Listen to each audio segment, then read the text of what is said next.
حضرت عبداللہ بن عباس رضی اللہ تعالیٰ عنہ سے روایت ہے کہ انہوں نے رسول اکرم صلی اللہ علیہ وآلہ وسلم کو یہ ارشاد فرماتے سنا کہ جنت کو رمضان المبارک کے لیے خوشبو کی دھونی دی جاتی ہے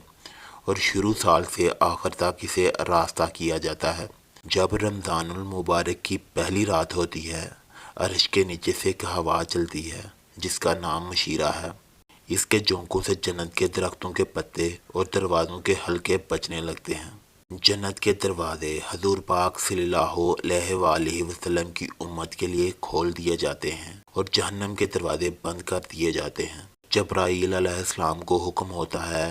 کہ سرکش شیاطین کو قید کر کے گلے میں توک ڈال کر دریا میں پھینک دو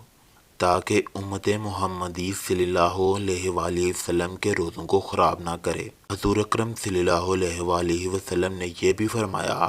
کہ اللہ تعالیٰ ایک منادی کرنے والے کو حکم دیتے ہیں کہ 3 مرتبہ یہ آواز دے، ہے کوئی مانگنے والا جس کو میں عطا کروں، ہے کوئی مانگنے والا جس کو میں عطا کروں، ہے کوئی توبہ کرنے والا جس کی میں توبہ قبول کروں، ہے کوئی مغفرت چاہنے والا کہ میں اس کی مغفرت کروں۔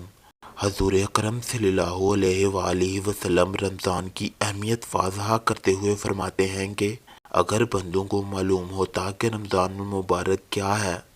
تو میری امت تمنا کرتی کہ کاش پورا سال رمضان ہی ہو۔